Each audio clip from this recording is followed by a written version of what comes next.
Friends, ನಮಸ್ತೆ ಎಲ್ಲರಿಗೂ. Welcome back to Ashwini Pratap vlogs. ಹೇಗಿದ್ದೀರಿ? ಎಲ್ಲರೂ ಚೆನ್ನಾಗಿದ್ದೀರಿ ಅಂತ ಅಂದ್ಕೊಳ್ತಾ ಇದ್ದೀನಿ.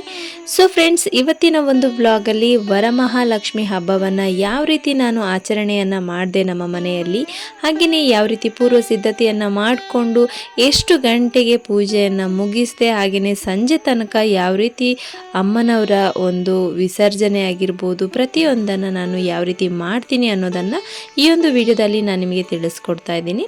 ಸೊ ಫ್ರೆಂಡ್ಸ್, ಈಗ ನೀವು ನೋಡ್ತಾ ಇದ್ದೀರಾ, ನಾನಿಲ್ಲಿ ಅಮ್ಮನವರಿಗೆ ಉಡಿಸ್ಲಿಕ್ಕೆ ಅಂತ ಹೇಳ್ಬಿಟ್ಟು ಹಸಿರು ಕಲರ್ನ ಒಂದು ಸೀರೆಯನ್ನು ತಗೊಂಡು ಅದಕ್ಕೆ ಪಿನ್ ಮಾಡಿ ಇಟ್ಕೊಳ್ತಾ ಇದ್ದೀನಿ. ನಾನು ಗುರುವಾರ ದಿನ ಮಧ್ಯಾಹ್ನನೇ ಎಲ್ಲ ರೆಡಿ ಮಾಡ್ಕೊಳ್ಳೋಕ್ಕೆ ಸ್ಟಾರ್ಟ್ ಮಾಡ್ತಾ ಇದ್ದೀನಿ. ಸೊ ಮನೆಯೆಲ್ಲ ಕ್ಲೀನ್ ಮಾಡಿಕೊಂಡು ಆದಮೇಲೆ ನಾನೀಗ ಸ್ನಾನ ಮಾಡಿಕೊಂಡು ಈ ಒಂದು ಕೆಲಸನ ಸ್ಟಾರ್ಟ್ ಮಾಡಿದ್ದೀನಿ. ಸ್ನಾನ ಎಲ್ಲ ಮಾಡಿಕೊಂಡೆ ಅಮ್ಮನವರ ಪೂಜೆಗೆ ಬೇಕಾಗಿರುವಂತಹ ಪೂರ್ವ ಸಿದ್ಧತೆಯನ್ನು ನಾನಿಲ್ಲಿ ಮಾಡ್ಕೊಳ್ತಾ ಇದ್ದೀನಿ. ಸ್ಯಾರಿ ಪಿನ್ ಮಾಡಿ ಇಟ್ಟ ಆದಮೇಲೆ ನಾನಿಲ್ಲಿ ರವೆ ಉಂಡೆ ಮಾಡ್ಕೊಳ್ತಾ ಇದ್ದೀನಿ. ಅಮ್ಮನವರಿಗೆ ನೈವೇದ್ಯಕ್ಕೆ ಇಡೋದಕ್ಕೆ ಅಂತಲೇ, ಅಂದರೆ ಪೂಜೆಗೆ ಇಡೋದಕ್ಕೆ ಅಂತಲೇ ತುಂಬ ಜನ ಬೇರೆ ಬೇರೆ ತಿಂಡಿಗಳನ್ನು ಮಾಡ್ತಾರೆ. ಬಟ್ ನನಗೆ ಮಾತ್ರ ಟೈಮ್ ಸಿಗೋದಿಲ್ಲ. ನನಗೆ ಮಗ ಇನ್ನೂ ಕೂಡ ಚಿಕ್ಕವನಲ್ವ. ಸೊ ಹಾಗಾಗಿ ನಾನು ಇಲ್ಲಿ ಬರೀ ರವೆ ಉಂಡೆ ಒಂದನ್ನು ಮಾತ್ರ ಮಾಡ್ಕೊಳ್ತಾ ಇದ್ದೀನಿ. ಮತ್ತು ಇನ್ನೇನು ಹಣ್ಣು ಹಂಪಲು ಸ್ವೀಟ್ಸು ಎಲ್ಲ ನಾನು ನೆನ್ನೆನೇ ಹೋಗಿಬಿಟ್ಟು ಟೌನಿಂದ ತಗೊಂಡು ಬಂದಿದ್ದೆ. ಇವತ್ತು ನಾನು ರವೆ ಉಂಡೆ ಒಂದನ್ನು ಮಾಡ್ಕೊಳ್ತಾ ಇದ್ದೀನಿ. ಇದನ್ನು ಮಾಡಬೇಕಾದ್ರೂ ನನ್ನ ಮಗ ಎಚ್ಚರಿಕೆ ಇದ್ದ. ಸೊ ಹಾಗೆಯೇ ಹೇಗೇಗೋ ಅವನ್ನ ಮ್ಯಾನೇಜ್ ಮಾಡಿಕೊಂಡು ನಾನು ರವೆ ಉಂಡೆ ಒಂದನ್ನು ಮಾಡಿಟ್ಕೊಂಡೆ ಮಧ್ಯಾಹ್ನನೇ.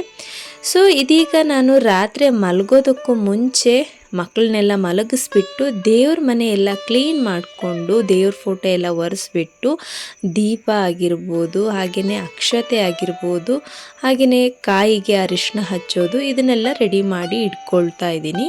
ಈಗ ನಾವು ಮಾಡೋದ್ರಿಂದ ಬೆಳಗ್ಗೆ ನಮಗೆ ಪೂಜೆ ಮಾಡಬೇಕಾದ್ರೆ ತುಂಬಾ ಸುಲಭ ಆಗುತ್ತೆ, ಹಾಗೆಯೇ ತುಂಬ ಟೈಮ್ ಕೂಡ ಸೇವ್ ಆಗುತ್ತೆ. ಸೊ ಹಾಗೆಯೇ ನಾನು ಅಮ್ಮನವರಿಗೆ ಸೀರೆಯನ್ನು ಕೂಡ ಈಗಲೇ ಉಡಿಸಿ ಇಟ್ಟು ಬಿಡ್ತೀನಿ. ಅಂದರೆ ಕಳಸ ಪ್ರತಿಷ್ಠಾಪನೆ ಮಾಡೋದಿಲ್ಲ, ಜಸ್ಟ್ ನಾನು ಸೀರೆಯನ್ನು ಉಡಿಸಿ ಇಟ್ಟು ಬಿಡ್ತೀನಿ. ನಾನು ಸ್ನಾನ ಮಾಡಿನೇ ಇದನ್ನು ಮಾಡ್ತಾ ಇರೋದ್ರಿಂದ ಇದರಿಂದ ನಮಗೇನೂ ತೊಂದರೆ ಆಗೋದಿಲ್ಲ, ಅಂದರೆ ಏನು ಮೈಲಿಗೆ ಅಂತ ಅನಿಸೋದಿಲ್ಲ. ನೆಕ್ಸ್ಟ್ ಈಗ ನಾನಿಲ್ಲಿ ಒಂದು ಕಳಸನ ನಾನು ಫಸ್ಟಿಗೆ ಇಡೋಕ್ಕೆ ಮುಂಚೆ ಇಲ್ಲಿ ನಾನು ಒಂದು ರಂಗೋಲಿಯನ್ನು, ದೇವಿಗೆ ಇಷ್ಟವಾದಂತಹ ಒಂದು ದೈವಿಕ ರಂಗೋಲಿಯನ್ನು ಬಿಡಿಸ್ಬಿಟ್ಟು ಸುತ್ತಲೂ ಶ್ರೀ ಅಂತ ಬರೆದ್ಬಿಟ್ಟು, ಹಾಗೆಯೇ ಮಧ್ಯದಲ್ಲಿ ಸ್ವಸ್ತಿಯನ್ನು ಹಾಕಿಬಿಟ್ಟು ಅದಕ್ಕೆ ಸ್ವಲ್ಪ ಅರಿಶಿಣ ಕುಂಕುಮವನ್ನು ಹಾಕ್ತಾ ಇದ್ದೇನೆ. ಹಾಗೆಯೇ ಅದರ ಮೇಲೆ ಪಚ್ಚ ಕರ್ಪೂರವನ್ನು ಹಾಕ್ತಾ ಇದ್ದೇನೆ. ಹಾಗೆಯೇ ಈಗ ಜಾವತ್ ಪೌಡ್ರನ್ನು ಹಾಕ್ತಾ ಇದ್ದೀನಿ. ಈ ಒಂದು ಪಚ್ಚ ಕರ್ಪೂರ ಆಗಿರ್ಬೋದು, ಜಾವತ್ ಪೌಡ್ರನ್ನು ಹಾಕಿದಾಗ ಅದರ ಒಂದು ಘಮ ಬರುತ್ತಲ್ವ, ಅದನ್ನು ಕೇಳಿದಾಗೇ ನಮಗೆ ಮನಸ್ಸಿಗೆ ತುಂಬಾ ಒಂಥರ ಖುಷಿ ಆಗುತ್ತೆ. ಹಾಗೆಯೇ ಹಬ್ಬದ ವಾತಾವರಣನೂ ನಮಗೆ ಸೃಷ್ಟಿಯಾಗುತ್ತೆ. ನೆಕ್ಸ್ಟ್ ಆ ರಂಗೋಲಿಯ ಮೇಲೆ ನಾನಿಲ್ಲಿ ಒಂದು ಬಾಳೆ ಎಲೆಯನ್ನು ಇಟ್ಬಿಟ್ಟು ಅದರ ಮೇಲೆ ಸ್ವಲ್ಪ ಅಕ್ಕಿಯನ್ನು ಹಾಕಿದ್ದೀನಿ. ಅಕ್ಕಿ ಮೇಲೆ ಕೂಡ ನಾನೊಂದು ಸ್ವಸ್ತಿಕನ್ನು ಬಿಡಿಸಿದ್ದೀನಿ. ಹಾಗೆಯೇ ನಾನು ಇನ್ನೊಂದು ಮುಖ್ಯವಾಗಿ ಹೇಳಬೇಕು, ರಂಗೋಲಿಯನ್ನು ಬಿಡಿಸ್ಬೇಕಾದ್ರೆ ನಾವು ಕಳಸಕ್ಕೆ ಆಗಿರ್ಬೋದು ಯಾವುದಕ್ಕಾದ್ರೂ ನಾವು ರಂಗೋಲಿ ಬಿಡಿಸ್ಬೇಕಾದ್ರೆ ರಂಗೋಲಿ ಪುಡಿಯಲ್ಲಿ ನಾವು ರಂಗೋಲಿಯನ್ನು ಬಿಡಿಸಬಾರ್ದಂತೆ, ಅಕ್ಕಿ ಹಿಟ್ಟಿನಿಂದ ನಾವು ರಂಗೋಲಿಯನ್ನು ಬಿಡಿಸಬೇಕು ಅಂತ ಹೇಳ್ಬಿಟ್ಟು. ಅಂದರೆ ನಮ್ಮ ಅಂಗಡಿಯಲ್ಲಿ ನಾವು ಲಕ್ಷ್ಮೀ ಪೂಜೆ ಮಾಡ್ತೀವಲ್ವ, ಆ ಟೈಮಲ್ಲಿ ನಮಗೆ ಭಟ್ರನ್ನು ನಾವು ಕರೆಸಿ ಮಾಡಿಸ್ತೀವಿ. ಅವರು ನನಗೆ ಹೇಳಿದ್ದು ನೆನಪು, ಹಾಗಾಗಿ ನಾನಿಲ್ಲಿ ಅಕ್ಕಿ ಹಿಟ್ಟಲ್ಲಿ ರಂಗೋಲಿಯನ್ನು ಬಿಡಿಸಿದ್ದೀನಿ. ಸೊ ನೀವು ರಂಗೋಲಿ ಪುಡಿಯಲ್ಲಿ ಬಿಡಿಸಿದ್ದೀರಾ ಅಂದರೂ ಏನು ತೊಂದರೆ ಇಲ್ಲ, ಬಟ್ ಬಿಡಿಸಬಾರ್ದು ಅಂತ ಹೇಳ್ತಾರೆ, ಅಷ್ಟೊಂದು ನನಗೆ ಅದು ಗೊತ್ತಿಲ್ಲ. ನೆಕ್ಸ್ಟ್ ನಾನಿಲ್ಲಿ ಒಂದು ಕೊಡ ತಗೊಂಡಿದ್ದೀನಿ, ಸ್ವಲ್ಪ ಉದ್ದ ಇರೋ ಹಾಗೆ ಬಿಂದಿಗೆ ತಗೊಂಡು ಅದರ ಫುಲ್ಲು ಅಕ್ಕಿಯನ್ನು ತುಂಬ್ಕೊಂಡಿದ್ದೀನಿ. ನೆಕ್ಸ್ಟ್ ಅದಕ್ಕೆ ನಾನಿಲ್ಲಿ ನೆರಿಗೆ ಮಾಡಿಟ್ಟಿದ್ನಲ್ವ ಸೀರೆನ, ಸೊ ಅದನ್ನು ಈಗ ನಾನಿಲ್ಲಿ 2 ಸ್ಟೆಪ್ ಬರುವ ರೀತಿಯಲ್ಲಿ ನಾನಿಲ್ಲಿ ಉಡಿಸ್ತಾ ಇದ್ದೀನಿ. ಸೊ ಇದು ಬ್ಲೌಸ್ ಏನು ಕಟ್ ಮಾಡಿಲ್ಲ, ಹೊಸದಾಗಿ ತಗೊಂಡಿರುವಂತಹ ಒಂದು ಬ್ಲೌಸನ್ನು ನಾನು ಕಟ್ ಮಾಡಿ ಎತ್ತಿಟ್ಕೊಂಡಿದ್ದೀನಿ. ಅದನ್ನು ನಾನು ಅಮ್ಮನವರ ಕೈಯ ರೂಪದಲ್ಲಿ ನಾನೀಗ ಉಡಿಸ್ತೀನಿ. ಅದು ನಿಮಗೆ ಈಗ ನೀವು ವಿಡಿಯೋ ನೋಡ್ತಾ ಇದ್ದೀರಲ್ವ, ನಿಮಗೆ ಗೊತ್ತಾಗುತ್ತೆ ಯಾವ ರೀತಿ ನಾನು ಕೈಯನ್ನು ಇಡ್ತೀನಿ ಅಂತೇಳಿ. ಸೊ ಇಲ್ಲಿ ನೋಡ್ತಾ ಇದ್ದೀರಲ್ವ, ನಾನಿಲ್ಲಿ 2 ಸ್ಟೆಪ್ ಬರುವ ರೀತಿಯಲ್ಲಿ ನಾನು ಸ್ಯಾರಿಯನ್ನು ಉಡಿಸ್ತಾ ಇದ್ದೀನಿ ಅಮ್ಮನವರಿಗೆ. ನೆಕ್ಸ್ಟ್ ಅದರ ಮೇಲೆ ಆ ಕೊಡಕ್ಕೆ ನಾನು ಸುತ್ತ 3 ಡಬಲ್ ಸೈಡ್ ಗಮ್ ಟೇಪನ್ನು ಹಾಕಿದ್ದೆ. ಇದನ್ನು ಹಾಕೋದ್ರಿಂದ ನಮಗೆ ಮೇಲ್ಗಡೆ ನಾವು ಏನು ಕಳ್ಸೋಕ್ಕೆ ಅಂತ ಚೊಂಬಿಡ್ತೀವಲ್ವ ಅದು ಅಲ್ಲಾಡೋದಿಲ್ಲ. ಸೊ ಅದಕ್ಕೋಸ್ಕರ ಆ ರೀತಿ ನಾನು ಹಾಕಿದ್ದೀನಿ. ನೆಕ್ಸ್ಟ್ ನೋಡ್ತಾ ಇದ್ದೀರಲ್ವ, ನಾನು ಹೇಳಿದೆ ಅಲ್ವ ಈಗ ಬ್ಲೌಸ್ ಪೀಸನ್ನು ನಾನು ಕೈ ರೀತಿಯಲ್ಲಿ ಹಾಕ್ಕೊಳ್ತೀನಿ ಅಮ್ಮನವರಿಗೆ ಅಂತ. ಸೊ ನೋಡಿ ಈ ರೀತಿ ಹಾಕ್ಕೊಳ್ತೀನಿ. ಆ್ಯಂಡ್ ಹಾಗೆಯೇ ಅದರ ಒಂದು ತುದಿಗೆ ನಾನು ಅಮ್ಮನವರಿಗೆ ತಂದಿರುವಂತಹ ಬಳೆಯನ್ನು ಹಾಕ್ತೀನಿ. ಸೊ ಅದು ಅಮ್ಮನವರ ಕೈ ಥರನೇ ಕಾಣುತ್ತೆ. ಕೆಲವರು ನೀವು ಅಮ್ಮನವರ ಕೈ ಆಗಿರ್ಬೋದು, ಕಾಲನ್ನಾಗಿರ್ಬೋದು ನೀವು ಫ್ಯಾನ್ಸಿ ಸ್ಟೋರಲ್ಲಿ ತಂದು ಮಾಡ್ತೀರಾ ಅಂತಾದರೆ ಹಾಗೆ ಸಹ ಮಾಡ್ಬೋದು. ಬಟ್ ನಾನು ಆ ರೀತಿ ಏನು ತಗೊಂಡು ಬಂದಿಲ್ಲ. ನಾನು ಬ್ಲೌಸ್ ಪೀಸಿಗೆ ಕೈಯನ್ನು ಅಂತ ಅಂದ್ಕೊಂಡು ಅದಕ್ಕೇ ಬಳೆನ ಹಾಕ್ತಾಯಿದ್ದೀನಿ. ನೆಕ್ಸ್ಟ್ ಈಗ ಸೆರ್ಗ್ ಹಾಕಿಬಿಟ್ಟು ಅದನ್ನು ಮುಂದೆ ತಗೊಂಡು ಬಂದು ಅದರ ಒಂದು ತುದಿಯನ್ನು ಮತ್ತೆ ಅದನ್ನು ಅಗ್ಲ ಮಾಡಿಬಿಟ್ಟು ಅದಕ್ಕೆ ಸೊಂಟದ ಪಟ್ಟಿಯನ್ನು ಕಟ್ತೀನಿ. ಈ ರೀತಿ ಮಾಡೋದ್ರಿಂದ ಸೀರೆನೂ ತುಂಬಾ ಚೆನ್ನಾಗಿ ಕಾಣುತ್ತೆ. ಹಾಗೆಯೇ 3 ಸ್ಟೆಪ್ಪಲ್ಲಿ ನೆರಿಗೆ ಕೆಳಗಡೆ ಕಾಣಿಸುತ್ತೆ. ತುಂಬಾ ಚೆನ್ನಾಗಿ ಬರುತ್ತೆ ಸ್ಯಾರಿ ಡ್ರಾಪಿಂಗ್ ಮಾಡಿರುವಂಥದ್ದು. ಸೊ ನೀವು ನೋಡ್ತಾ ಇರಬಹುದು. ಇದು ತುಂಬಾ ಸಿಂಪಲ್ಲು. ಯಾಕಂತೇಳಿದರೆ ನಾವು ಮೊದಲೇ ಇದನ್ನು ಒಂದು ಪಿನ್ ಮಾಡಿ ಇಟ್ಕೊಂಡಿರೋದ್ರಿಂದ ಇದು ನಮಗೆ ತುಂಬಾ ಈಸಿಯಾಗಿ ಆಗುತ್ತೆ. ಹಾಗೆಯೇ ಸ್ಯಾರಿ ಉಡಿಸಿದಾಗ ಅಂತೂ ಅಮ್ಮನವರ ಒಂದು ರೂಪನೇ ಬರ್ತಾ ಇದೆ. ನೀವೇ ನೋಡ್ತಾ ಇರ್ಬೋದು. ಒಂದು ಮನಸ್ಸಿಗೆ ಎಷ್ಟು ಖುಷಿ ಕೊಡುತ್ತೆ ಅಂದರೆ ಹಬ್ಬದ ವಾತಾವರಣನೇ ಸೃಷ್ಟಿ ಆಗೋಗ್ಬಿಡುತ್ತೆ. ಅಮ್ಮನವರ ಒಂದು ಮೂರ್ತಿ ಇಡೋದಕ್ಕೂ ಮೊದಲೇ ಅಮ್ಮನವರ ಒಂದು ರೂಪನೇ ಬಂದುಬಿಡ್ತು. ನೋಡ್ತಾ ಇದ್ದೀರಲ್ವ, ನಾನೀಗ ಸೊಂಟದ ಪಟ್ಟಿ ಹಾಕಿದ ಮೇಲೆ ಅಮ್ಮನವರಿಗೆ ನನ್ನ ಹತ್ರ ಇರುವಂತಹ ಕೆಲವೊಂದು ಜ್ಯುವೆಲರೀಸನ್ನು ಹಾಕ್ತಾಯಿದ್ದೀನಿ. ಚಿನ್ನದ ಒಡವೆ ನಿಮ್ಮ ಹತ್ರ ಇದೆ ಅಂತಾದರೆ ನೀವು ಚಿನ್ನದ ಒಡವೆಯನ್ನೇ ಹಾಕ್ಬೋದು. ನಾನಿಲ್ಲಿ ಆರ್ಟಿಫಿಷಿಯಲ್ ಒಡವೆಗಳನ್ನು ಹಾಕಿದ್ದೀನಿ. ನೆಕ್ಸ್ಟ್ ಇಲ್ಲಿ ನೀವು ನೋಡ್ತಾ ಇರಬಹುದು, ನಾನು ಪೂಜೆಗೆ ಬೇಕಾಗಿರುವಂತಹ ಐಟಮ್ಸ್ಗಳನ್ನೆಲ್ಲ ನಾನು ಒಂದು ಕಡೆ ಎತ್ತಿಟ್ಕೊಂಡು ಬಿಟ್ಟಿದ್ದೀನಿ.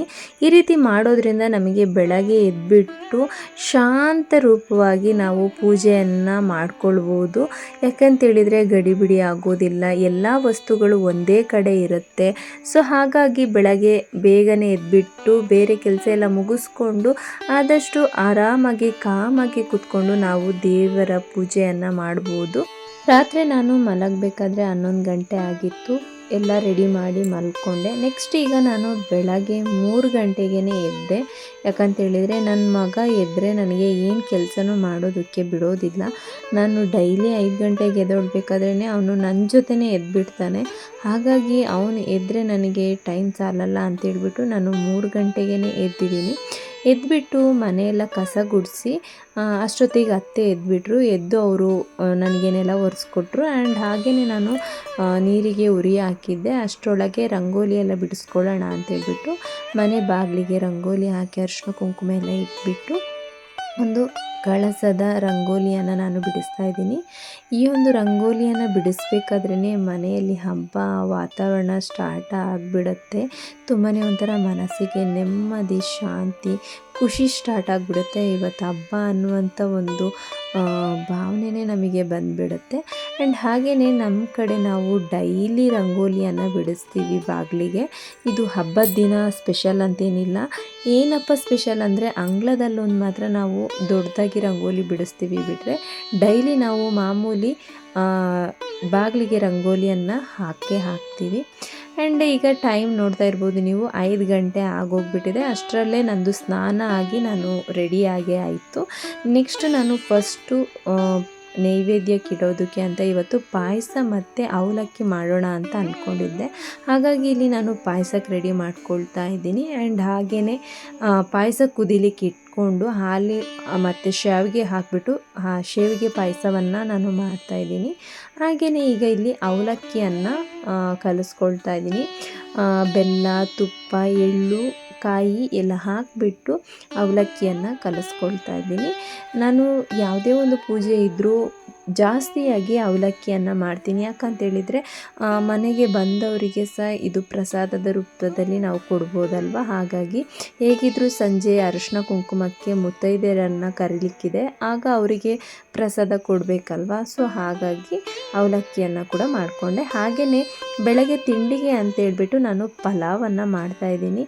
ಸೊ ಬೇಗನೆ ಮಾಡಿಟ್ಕೊಂಡ್ರೆ ಇನ್ನು ಮಗಳಿಗೆ ಕೂಡ ಎದ್ದಿದ ತಕ್ಷಣ ಹೊಟ್ಟೆ ಹಸಿವು ಸ್ಟಾರ್ಟ್ ಆಗಿಬಿಡುತ್ತೆ. ಆ್ಯಂಡ್ ಹಾಗೆಯೇ ನನಗೂ ಬೇಗ ಬೇರೆ ಎದ್ದಿದ್ದೀನಲ್ವ, ಸೊ ಇನ್ನು ಪೂಜೆ ಎಲ್ಲ ಮುಗಿಯೋ ಅಷ್ಟರಲ್ಲಿ ನನಗೂ ಹೊಟ್ಟೆ ಹಸಿವು ಸ್ಟಾರ್ಟ್ ಆಗಿಬಿಡುತ್ತೆ. ಹಾಗಾಗಿ ಪಲಾವ್ ಮಾಡಿ ಇಟ್ಕೊಳ್ತಾ ಇದ್ದೀನಿ. ಆ್ಯಕ್ಚುಲಿ ಪುಳಿಯೋಗರೆ ಮಾಡೋಣ ಅಂದ್ಕೊಂಡೆ, ಬಟ್ ಆಗಲಿಲ್ಲ. ಹಾಗಾಗಿ ನಾನು ಪಲಾವ್ಗೆ ರೆಡಿ ಮಾಡಿಕೊಂಡು ಪಲಾವ್ ಮಾಡ್ತಾಯಿದ್ದೀನಿ. ಸೊ ಅಡುಗೆ ಎಲ್ಲ ಮುಗ್ದಾಯಿತು. ಈಗ ನಾನು ಪೂಜೆಗೆ ಬಂದೆ. ಪೂಜೆ ಸ್ಟಾರ್ಟ್ ಮಾಡೋ ಅಷ್ಟರಲ್ಲಿ ನನಗೆ 5:15 ಕಳೆದಿತ್ತು. ಅಷ್ಟರಲ್ಲಿ ನೋಡಿ ನನ್ನ ಮಗ ಎದ್ದಾಗಿದೆ. ಆಲ್ರೆಡಿ ನಾನು 3 ಗಂಟೆಗೆ ಎದ್ದರೂ ಕೂಡ ನನ್ನ ಮಗ 2-3 ಸಲ ಎದ್ಬಿಟ್ಟ. ಅವನ್ನ ಹೋಗಿಬಿಟ್ಟು ಸಮಾಧಾನ ಮಾಡಿ ಹಾಗೆ ಹೀಗೆ ಮಾಡ್ಕೊಂಡು ನಾನು ಪೂಜೆ ಸ್ಟಾರ್ಟ್ ಮಾಡಬೇಕಾದ್ರೇ ಗಂಟೆ 6 ಆಗೋಗಿತ್ತು. ನಾನು 7-7:15 ಒಳಗೆ ನಾನು ಪೂಜೆನ ಮುಗಿಸ್ಕೋಬೇಕು ಅಂತ ನಾನು ಫಸ್ಟಿನ ದಿನವೇ ಡಿಸೈಡ್ ಮಾಡ್ಕೊಂಡಿದ್ದೆ. ಹಾಗೆ ನಾನಿಲ್ಲಿ ಫಸ್ಟು ಪಂಚಾಮೃತನ ರೆಡಿ ಮಾಡ್ಕೊಳ್ತಾ ಇದ್ದೀನಿ. ತೀರ್ಥ ಬಂದವರಿಗೆ ತೀರ್ಥ ಕೊಡಬೇಕಲ್ವ, ಹಾಗಾಗಿ ಪಂಚಾಮೃತನ ರೆಡಿ ಮಾಡ್ಕೊಳ್ತಾ ಇದ್ದೀನಿ. ನೆಕ್ಸ್ಟ್ ಇದು ಆಗಿಬಿಟ್ರೆ ಇನ್ನೇನು ಕಳಸ ಪ್ರತಿಷ್ಠಾಪನೆ ಮಾಡೋದು, ಪೂಜೆ ಸ್ಟಾರ್ಟ್ ಮಾಡೋದೆ. ಫಸ್ಟಿಗೆ ನಾನು ದೇವ್ರ ಫೋಟೋಗೆಲ್ಲ ಹೂವೆಲ್ಲ ಇಟ್ಬಿಟ್ಟು ರೆಡಿ ಮಾಡಿಕೊಂಡೆ. ನೆಕ್ಸ್ಟ್ ಈಗ ಕಳಸಕ್ಕೆ ಕಂಕಣನ ಹಾಕಿಬಿಟ್ಟು ಕಳಸಕ್ಕೆ ನೀರನ್ನು ಒಯ್ದೆ. ನೀರು ಹಾಕಾದ್ಮೇಲೆ ನಾನಿಲ್ಲಿ ಅರಿಶಿನ ಕುಂಕುಮನ ಹಾಕ್ತಾಯಿದ್ದೀನಿ. ಅರಿಶಿನ ಕುಂಕುಮನ ಹಾಕಾದ್ಮೇಲೆ ನಾನಿಲ್ಲಿ ಪಚ್ಚ ಕರ್ಪೂರನ ಹಾಕ್ತಾಯಿದ್ದೀನಿ ಕಳಸಕ್ಕೆ. ನಾನು ಏನೇನೆಲ್ಲ ಹಾಕ್ತಾಯಿದ್ದೀನಿ ಅಂತ ನಿಮಗೆ ಹೇಳ್ತೀನಿ. ಇದಕ್ಕೆ ಕಳಸಕ್ಕೆ ಕೆಲವರು ಡ್ರೈ ಫ್ರೂಟ್ಸ್ ಎಲ್ಲ ಹಾಕ್ತಾರೆ. ಆ್ಯಕ್ಚುಲಿ ಡ್ರೈ ಫ್ರೂಟ್ಸ್ ಎಲ್ಲ ಹಾಕಬಾರ್ದು, ಅದು ಕೊಳ್ತೋಗುವಂಥದ್ದಲ್ವ. ಹಾಗಾಗಿ ನೆಕ್ಸ್ಟ್ ಇಲ್ಲಿ ನಾನು ಕಳಸಕ್ಕೆ ಸುಣ್ಣನ ಹಚ್ತಾಯಿದ್ದೀನಿ. ಅಮ್ಮನವರಿಗೆ ದೃಷ್ಟಿ ಆಗಬಾರ್ದು ಅನ್ನೋ ರೀತಿಯಲ್ಲಿ ನಾವಿಲ್ಲಿ ಕಳಸಕ್ಕೆ ಸುಣ್ಣನ ಹಚ್ಚೋದು. ಆ್ಯಂಡ್ ಹಾಗೆಯೇ ಇಲ್ಲಿ ನಾನು ಗೋಮೂತ್ರನ ಇಲ್ಲಿ ಹಾಕ್ತಾಯಿದ್ದೀನಿ. ಇದು ಗೋಮೂತ್ರ ಎಷ್ಟು ಪರಿಶುದ್ಧವಾದದ್ದು ಅಂತ ನಿಮಗೆಲ್ಲರಿಗೂ ಗೊತ್ತಿರಬಹುದು. ಗೋಮೂತ್ರ ಇದ್ರೇ ಎಲ್ಲ ಪೂಜೆಗೂ ಬೇಕೇ ಬೇಕು ಗೋಮೂತ್ರ. ಹಾಗೆಯೇ ಇಲ್ಲಿ ನಾನು ಕಳಸಕ್ಕೆ ಜಾವತ್ ಪೌಡ್ರನ್ನ ಹಾಕ್ತಾಯಿದ್ದೀನಿ. ಆ್ಯಂಡ್ ಇದೆಲ್ಲ ಇದೆಯಲ್ವ, ಪಚ್ಚಕರ್ಪೂರ ಆಗಿರ್ಬೋದು, ಜಾವತ್ ಪೌಡ್ರು, ಇದನ್ನು ಹಾಕಿದ ತಕ್ಷಣ ನಮಗೆ ಒಂದು ಘಮ ಸ್ಟಾರ್ಟ್ ಆಗುತ್ತೆ. ಆವಾಗಲೇ ನಮಗೆ ಒಂದು ಪೂಜೆಯ ಒಂದು ವಾತಾವರಣ ಸ್ಟಾರ್ಟ್ ಆಗಿಬಿಡುತ್ತೆ. ನೆಕ್ಸ್ಟ್ ನಾನಲ್ಲಿ ಸ್ವಲ್ಪ ಶ್ರೀಗಂಧ ಹಾಕಿದೆ. ನೆಕ್ಸ್ಟು ಅಡಿಕೆನ ಹಾಕಿದೆ. ಆ್ಯಂಡ್ ಹಾಗೆಯೇ ಇಲ್ಲಿ ನಾನೀಗ 5 ವೀಳ್ಯದೆಲೆಯನ್ನು ತಗೊಂಡಿದ್ದೀನಿ. 5 ವೀಳ್ಯದೆಲೆನ ನಾನಿಲ್ಲಿ ಸೆಟ್ ಮಾಡ್ಕೊಳ್ತಾ ಇದ್ದೀನಿ. ನೆಕ್ಸ್ಟ್ ಇದರ ಒಳಗೆ ಒಂದು ಹೂವನ್ನು ಇಟ್ಕೊಂಡು ನೆಕ್ಸ್ಟ್ ಸ್ವಲ್ಪ ಅಕ್ಷತೆಯನ್ನು ತಗೊಂಡು ಅದರ ಒಳಗೆ ಹಾಕ್ತಾಯಿದ್ದೀನಿ. ಹಾಗೆಯೇ ಅಮ್ಮನವರ ಒಂದು ಕಾಯಿಯನ್ನು ಏನು ನಾನು ರೆಡಿ ಮಾಡಿದ್ದೆ, ಅರಿಶಿನವನ್ನು ಹಚ್ಚಿಬಿಟ್ಟು ಅದಕ್ಕೆ ಕುಂಕುಮದ ಬೊಟ್ಟನ್ನು ಇಟ್ಬಿಟ್ಟು ಏನು ರೆಡಿ ಮಾಡಿದ್ದೆ ಅದನ್ನು ನಾನೀಗ ಇಡ್ತಾಯಿದ್ದೀನಿ. ಅಮ್ಮನವರು ಒಂದು ಅಲಂಕಾರ ಆಗ್ತಾ ಇದ್ದಾಗೇ ನಿಜವಾಗ್ಲೂ ಲಕ್ಷ್ಮೀ ದೇವಿ ಬಂದು ನೆಲೆಸಿದಾಗೇ ನಮಗೆ ಮನಸ್ಸಿಗೆ ಭಾವನೆ ಆಗುತ್ತೆ. ಅಮ್ಮನವರು ಬಂದು ಕೂತ್ಕೊಂಡು ಬಿಟ್ಟಿದ್ದಾರೆ ಅನ್ನುವಂಥ ಒಂದು ಭಾವನೆನೇ ಬಂದುಬಿಡುತ್ತೆ. ಸೊ ಈಗ ನೋಡ್ತಾ ಇದ್ದೀರಲ್ವ, ಅಲಂಕಾರ ಎಲ್ಲ ಆಗಿದೆ. ದೇವ್ರ ಫೋಟೋಗೆಲ್ಲ ಹೂವು ಆಯಿತು, ಲಕ್ಷ್ಮೀ ದೇವಿಯ ಒಂದು ಅಲಂಕಾರ ಆಯಿತು. ಹಾಗೆಯೇ ನಾನು ತಟ್ಟೆಯಲ್ಲಿ ಎಲ್ಲವನ್ನು ರೆಡಿ ಮಾಡಿಟ್ಕೊಂಡಿದ್ದೀನಿ. ಮಡ್ಲಕ್ಕಿ, ಒಂದು ತಟ್ಟೆಯಲ್ಲಿ ಅರಿಶಿನ ಕುಂಕುಮ, ಬಳೆ, ಹೂವು, ಹಾಗೆಯೇ ನೈವೇದ್ಯಕ್ಕೆ ಅಂತ ಮಾಡಿದಂಥ ಪಂಚಾಮೃತ ಮತ್ತು ಅವಲಕ್ಕಿ, ಹಾಗೆಯೇ ಒಂದು ತಟ್ಟೆಯಲ್ಲಿ ಇದ್ದಂಥ ಸ್ವಲ್ಪ ಅಮೌಂಟು ದುಡ್ಡನ್ನು ನಾನು, ಅಂದರೆ ಲಕ್ಷ್ಮೀ ಪೂಜೆ ಅಲ್ವಾ, ಸೊ ಹಾಗಾಗಿ ಲಕ್ಷ್ಮಿ ಅಂದರೆ ದುಡ್ಡಲ್ವಾ, ಹಾಗಾಗಿ ನಾನು ಲಕ್ಷ್ಮಿಯ ರೂಪದಲ್ಲಿ ನಾನು ದುಡ್ಡನ್ನು ಇಟ್ಬಿಟ್ಟು ಪೂಜೆಯನ್ನು ಮಾಡ್ತಾಯಿದ್ದೀನಿ. ಹಾಗೆಯೇ ನನ್ನ ಹಸ್ಬೆಂಡ್ ಒಂದು ಹೊಸ ಸರ ಮಾಡಿಸಿದ್ರು, ಅದನ್ನು ಕೂಡ ನಾನಿವತ್ತು ಇಟ್ಬಿಟ್ಟು ಪೂಜೆ ಮಾಡ್ತಾಯಿದ್ದೀನಿ. ಸೊ ಹಾಗೆಯೇ ಇಲ್ಲೀಗ ಎಲ್ಲ ರೆಡಿ ಆಯಿತು. ಪೂಜೆ ಇನ್ನೇನು ಸ್ಟಾರ್ಟ್ ಮಾಡ್ತಾಯಿದ್ದೀನಿ ನಾನು. ನನ್ನ ಹಸ್ಬೆಂಡು ಇನ್ನೂ ಕೂಡ ಸ್ನಾನ ಆಗಿರಲಿಲ್ಲ. ಸೊ ನೀನು ಟೈಮ್ ಇರುತ್ತೆ, ನೀನು ಪೂಜೆ ಮಾಡು, ನಾನು ಮತ್ತೆ ಮಾಡ್ತೀನಿ ಅಂತ ಹೇಳಿದರು. ಸೊ ಹಾಗಾಗಿ ಈಗ ನಾನು ಪೂಜೆಯನ್ನು ಮಾಡ್ತಾಯಿದ್ದೀನಿ. ಹಾಗೆಯೇ ನಾವು ಯಾವುದೇ ಒಂದು ಪೂಜೆಯನ್ನು ಮಾಡಬೇಕಾದ್ರೆ ಫಸ್ಟು ಗಣಪತಿಯ ಪ್ರಾರ್ಥನೆಯನ್ನು ಮಾಡಬೇಕು. ಯಾಕಂತೇಳಿದರೆ ವಿಘ್ನ ವಿನಾಶಕ ಗಣಪತಿಯನ್ನು ಫಸ್ಟು ಆರಾಧನೆಯನ್ನು ಮಾಡಿಬಿಟ್ಟು ಯಾವುದೇ ಒಂದು ಪೂಜೆ ಆಗಿರ್ಬೋದು, ಕೆಲಸ ಆಗಿರ್ಬೋದು, ನಾವು ಮುಂದುವರಿಸಬೇಕು. ಸೊ ಹಾಗಾಗಿ ನಾನಿಲ್ಲಿ ಅಲ್ಲಿ ಸಣ್ಣದಾಗಿ ಒಂದು ಅರಿಶಿನ ಪುಡಿಯಿಂದ ನಾನು ಗಣಪತಿಯನ್ನು ಮಾಡಿಬಿಟ್ಟು ನಾನಲ್ಲಿ ಇಟ್ಬಿಟ್ಟು ಫಸ್ಟಿಗೆ ಸಂಕಲ್ಪ ಮಾಡ್ಕೊಂಡಿದ್ದೀನಿ. ಆದಮೇಲೆ ನಾನು ಲಕ್ಷ್ಮೀ ದೇವಿಯ ಒಂದು ಪೂಜೆಯನ್ನು ಮಾಡಿರುವಂಥದ್ದು. ಹಾಗೆಯೇ ಇಲ್ಲಿ ನಮ್ಮ ದೇವರ ಮನೆ ತುಂಬಾ ಚಿಕ್ಕದಾಗಿದೆ. ಸೊ ನನಗೆ ಸ್ವಲ್ಪ ಜಾಗದ ಶಾರ್ಟೇಜ್ ಅನ್ನಿಸ್ತು. ಬಟ್ ನಾನು ಈ ಸಲ ಲಕ್ಷ್ಮೀ ದೇವಿಯ ಪೂಜೆನ ಹೊರಗಡೆ ಟೇಬಲ್ ಮೇಲೆ ಏನಾದರೂ ಇಟ್ಟು ಮಾಡೋಣ ಅಂತ ಅಂದ್ಕೊಂಡೆ. ಬಟ್ ನನ್ನ ಮಕ್ಕಳು ಇನ್ನೂ ಕೂಡ ತುಂಬ ಚಿಕ್ಕವರಾಗಿರೋದ್ರಿಂದ ಹೊರಗಡೆ ಇಟ್ಟರೆ ಎಲ್ಲ ಎಳ್ದಾಕ್ತಾರೆ ಅಂತ ಹೇಳ್ಬಿಟ್ಟು ನಾನು ದೇವ್ರ ಮನೆ ಒಳಗಡೆನೇ ಮಾಡಿದೆ. ಯಾಕಂತ ಹೇಳಿದರೆ ನನ್ನ ಮಗ ಬಾಕಿ ಅಂತಲೇ ದೇವ್ರ ಮನೆಯಲ್ಲಿ ದೀಪ ಇಟ್ಟರೆ ಅವ್ನು ಹೋಗಿಬಿಟ್ಟು ಅದನ್ನು ಎಳಿತಾ ಇರ್ತಾನೆ. ಅದಕ್ಕೆ ನಾವು ಅಡ್ಡ ಇಡ್ತಾ ಇರ್ತೀವಿ. ಸೊ ಅದಕ್ಕೋಸ್ಕರ ನಾನು ಈ ಸಲ ಒಳಗಡೆನೇ ದೇವಿಯನ್ನು ಪ್ರತಿಷ್ಠಾಪನೆ ಮಾಡಿಬಿಟ್ಟು ದೇವ್ರ ಮನೆ ಒಳಗಡೆನೇ ಪೂಜೆಯನ್ನು ಮಾಡಿದೆ. ಸ್ವಲ್ಪ ಜಾಗ ಸ್ವಲ್ಪ ಇಕ್ಕಟ್ಟಂತ ಅನ್ನಿಸ್ತು. ನೆಕ್ಸ್ಟ್ ನಮ್ಮ ಮನೆಯವರು ಕೂಡ ಸ್ನಾನ ಮಾಡ್ಕೊಂಡು ಬಂದು ಅವರು ಕೂಡ ಪೂಜೆಯನ್ನು ಮುಗಿಸಿದ್ರು. ನಾನು ಬರೋಷ್ಟರಲ್ಲಿ ಅವ್ರ ಪೂಜೆ ಆಗೇ ಹೋಗಿತ್ತು. ಹಾಗೆಯೇ ನಾನು ಸ್ವಲ್ಪ ವಿಡಿಯೋ ಮಾಡಿಕೊಂಡೆ ಅಷ್ಟೇ. ನೆಕ್ಸ್ಟು ಇದೀಗ ರಾತ್ರಿಯ ಒಂದು ವಿಡಿಯೋ ಅಂತಲೇ ಹೇಳ್ಬೋದು. ರಾತ್ರಿ 8:30 ಅಷ್ಟರಲ್ಲಿ ನಾನು ಅಮ್ಮನವರಿಗೆ ಒಂದು ಕೆಂಪು ಆರತಿ ಮೂಲಕ ನಾನು ಆರತಿಯನ್ನು ಮಾಡ್ತಾಯಿದ್ದೀನಿ. ಇದು ಯಾಕೆ ಮಾಡೋದು ಅಂದರೆ ಅಮ್ಮನವರಿಗೆ ನಾವು ಬೆಳಗಿಂದ ಅಲಂಕಾರನ ಮಾಡಿಬಿಟ್ಟು ಅಮ್ಮನವರನ್ನು ನಾವು ತುಂಬಾ ಚೆಂದ ಕಾಣಿಸಿರ್ತೀವಲ್ವ. ಸೊ ಅಮ್ಮನವರಿಗೆ ದೃಷ್ಟಿ ಆಗಿರುತ್ತೆ. ಹಾಗಾಗಿ ನಾವಿಲ್ಲಿ ದೃಷ್ಟಿಯನ್ನು ತೆಗೆಯುವಂಥದ್ದು. ಸೊ ಕೆಂಪು ಆರತಿಯನ್ನು ಮಾಡಿಬಿಟ್ಟು ಅಮ್ಮನವರಿಗೆ ಬೆಳಗ್ಬಿಟ್ಟು ಆ ಕೆಂಪು ಆರತಿಯ ನೀರಿರುತ್ತಲ್ವ ಅದನ್ನು ಅಮ್ಮನವರ ಹಣೆಗೆ ನಾನು ಅದನ್ನು ಹಚ್ಚಿಬಿಟ್ಟು ನೆಕ್ಸ್ಟ್ ಆ ಒಂದು ನೀರನ್ನು ತಗೊಂಡೋಗ್ಬಿಟ್ಟು ಹೊರಗಡೆ ಯಾವುದಾದ್ರೂ ಗಿಡದ ಬುಡಕ್ಕೆ ನಾವು ಅದನ್ನು ಹಾಕಬೇಕು. ನಾವು ತುಳಿದಾಡುವಂಥ ಜಾಗಕ್ಕೆ ಅದನ್ನು ಹಾಕಬಾರ್ದು. ನೆಕ್ಸ್ಟ್ ಇಲ್ಲಿ ನಾನು ಕಳಸನ ಈಗಲೇ ರಾತ್ರಿಯೇ ಅಲ್ಲಾಡಿಸ್ಬಿಡ್ತೀನಿ. ಯಾಕಂತೇಳಿದರೆ ನಾನು ಶನಿವಾರ ದಿವಸನೇ ಕಳಸನ ಅಂದರೆ ವಿಸರ್ಜನೆ ಮಾಡ್ತೀನಿ. ಹಾಗಾಗಿ ಸೊ ನೋಡ್ತಾ ಇದ್ದೀರಲ್ವ ಕಳಸನ ಇಟ್ಕೊಂಡು ನಾನು 3 ಸಲ ಎಡದಿಂದ ಬಲಕ್ಕೆ ಬಲದಿಂದ ಎಡಕ್ಕೆ ನಾನು ತಿರುಗಿಸ್ದೆ. ಹಾಗೆಯೇ ಕಳಸಕ್ಕೆ ಇಟ್ಟಿರುವಂಥ ಕಾಯಿಯನ್ನು 3 ಸಲ ಎತ್ತಿ ನಾನು ಕೆಳಗೆ ಇಟ್ಟೆ ಅಷ್ಟೇ. ಸೊ ಪೂಜೆ ಎಲ್ಲ ಆದಮೇಲೆ ಇಷ್ಟು ನಾವು ಮಾಡಿ ನಾವು ರಾತ್ರಿ ಮಲ್ಕೊಂಡ್ವಿ ಅಂದರೆ ಮಾರನೇ ದಿನ ಶನಿವಾರ ಬೆಳಗ್ಗೆ ನಾವು ಅದನ್ನು ಎದ್ಬಿಟ್ಟು ಕಳಸನ ನಾವು ವಿಸರ್ಜನೆ ಮಾಡೋದಕ್ಕೆ ನಮಗೆ ಅನುಕೂಲ ಆಗುತ್ತೆ ಅಂತ ಹೇಳಿಬಿಟ್ಟು ಸೊ ನಾನು ಕಳಸನ ಶನಿವಾರ ಬೆಳಗ್ಗೆನೇ ವಿಸರ್ಜನೆ ಕೂಡ ಮಾಡ್ತೀನಿ. ಕೆಲವರು 3 ದಿನ ಎಲ್ಲ ಇಟ್ಕೊಳ್ತಾರೆ. ನಾನು ಒಂದೇ ದಿನ ಇಟ್ಕೊಂಡು ಅದಕ್ಕೋಸ್ಕರನೇ ನಾನು ರಾತ್ರಿಯೇ ಕಳಸವನ್ನು ಅಲ್ಲಾಡಿಸಿರುವಂಥದ್ದು. ಸೊ ಫ್ರೆಂಡ್ಸ್ ನೋಡಿದ್ರಲ್ವಾ ಈ ಒಂದು ವ್ಲಾಗ್ ನಿಮಗೆ ಹೇಗೆ ಅನ್ನಿಸ್ತು. ಹಾಗೆಯೇ ಈ ಒಂದು ವ್ಲಾಗ್ ನಿಮಗೆ ಇಷ್ಟ ಆಗಿದ್ದರೆ ದಯವಿಟ್ಟು ವಿಡಿಯೋಗೆ ಒಂದು ಲೈಕ್ ಕೊಡೋದನ್ನು ಮರಿಬೇಡಿ.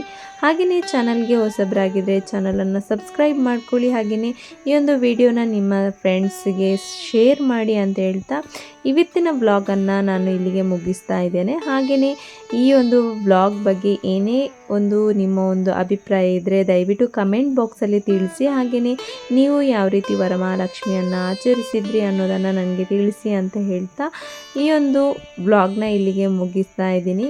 ಮುಂದಿನ ವ್ಲಾಗ್ ಒಂದಿಗೆ ಸಿಗ್ತೀನಿ. ಅಲ್ಲಿವರೆಗೂ ಈ ಒಂದು ವಿಡಿಯೋಗೆ ಲೈಕ್ ಕೊಡಿ ಅಂತ ಹೇಳ್ತಾ ಹೀಗೆಯೇ ನಿಮ್ಮ ಸಪೋರ್ಟ್ ನನಗೆ ಯಾವಾಗಲೂ ಇರಲಿ ಅಂತ ಹೇಳ್ತಾ ನಿಮ್ಮ ಆಶೀರ್ವಾದವನ್ನು ಕೇಳ್ಕೊಳ್ತಾ ಮುಂದಿನ ವ್ಲಾಗ್ ಒಂದಿಗೆ ಸಿಗ್ತೀನಿ. ಅಲ್ಲಿವರೆಗೂ take care, bye, love you all.